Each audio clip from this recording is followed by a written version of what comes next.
What if I told you the most predictable path to building real wealth wasn't in the stock market, wasn't in crypto, wasn't in building your own business from scratch?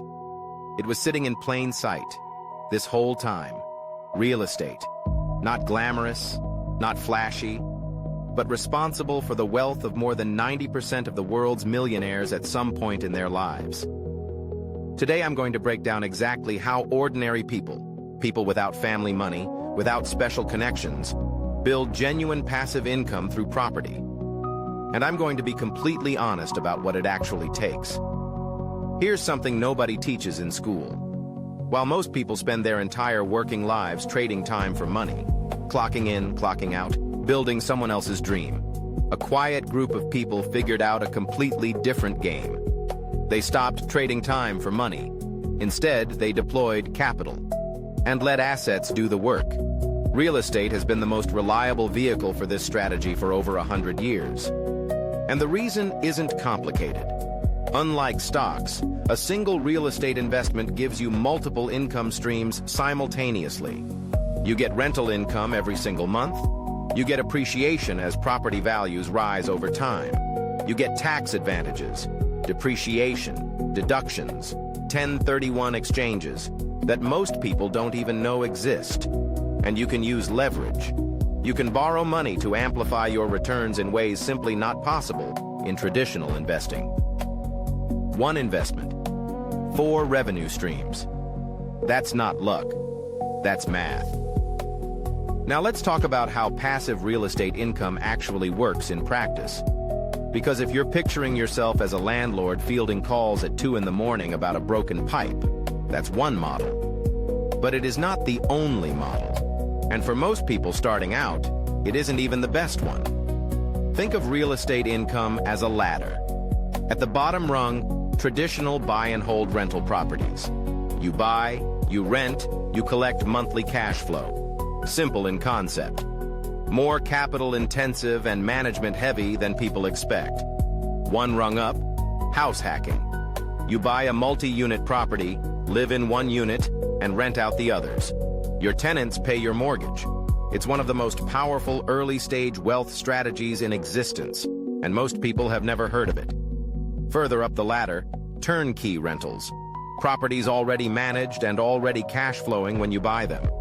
Passive from day one, but at a premium price. And near the top, REITs. Real estate investment trusts. You buy shares, exactly like stocks, in companies that own massive real estate portfolios. Dividends flow to you quarterly. Zero management required. The ladder exists so that wherever you are right now, there's a rung you can actually reach. Here's where most beginners go fatally wrong. They fall in love with a property before they've run the numbers. The numbers, not the neighborhood, not the kitchen renovation, not the curb appeal. The numbers are everything. The most critical metric in rental real estate is cash-on-cash return. It's simple. How much cash do you net every year relative to the cash you invested up front? If you put in $50,000 and net $5,000 per year after all expenses, that's a 10% cash-on-cash return. Anything above 8% is considered solid in most markets. Now, here's where the math gets interesting. Real estate is one of the only investments where you can use the bank's money to buy the asset. This is leverage, and leverage dramatically amplifies returns when used correctly. But here's the trap most beginners fall into. They underestimate expenses. Vacancy rates. Those months with no tenant paying. Capital expenditures. The roof that needs replacement. The HVAC that fails in August. Property management fees if you actually want passive income. When you account for all of this honestly, you separate the deals that genuinely cash flow from the ones that only look good on paper. The spreadsheet doesn't lie. Your emotions will. I've watched people fail at real estate, and the failures almost always follow the same pattern. Mistake 1. Buying in a market you don't understand because someone online told you it was hot. Real estate is hyper-local. What makes one zip code a cash flow machine makes the zip code next to it a money pit. Do your own homework. No exceptions. Mistake 2. Over-leveraging in the early stages. Yes, leverage amplifies returns. It also amplifies losses. When markets turn, and they always turn eventually, over-leveraged investors are the ones who can't hold on long enough to recover. Start conservative. Build equity. Then expand. Mistake 3. Thinking passive income is passive from day one. The passive part comes after you've built systems, after you've found a great property manager, after you've been through 1 or 2 deals and actually know what you're doing. There is work at the front end. Don't let anyone tell you otherwise. And mistake 4, the biggest one, waiting for the perfect moment. People who waited for prices to drop in 2015 are still waiting. The market doesn't deliver perfect entry points on your schedule. The best time to start was 10 years ago. The second best time is with your next decision. So what does the beginning actually look like? Not the version they sell you in weekend seminars. The real version. It starts with your financial foundation. Before you buy a single property, understand your own balance sheet, your income, your expenses, your debts, your credit score. Because the better your financial picture, the better the loan terms you qualify for. And loan terms matter enormously over a 30-year horizon. Step 2. Education without paralysis. Read one solid book on real estate investing. Study your target market.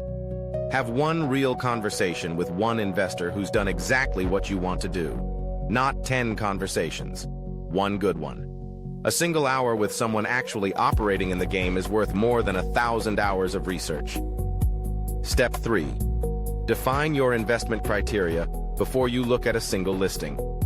What market? What price range?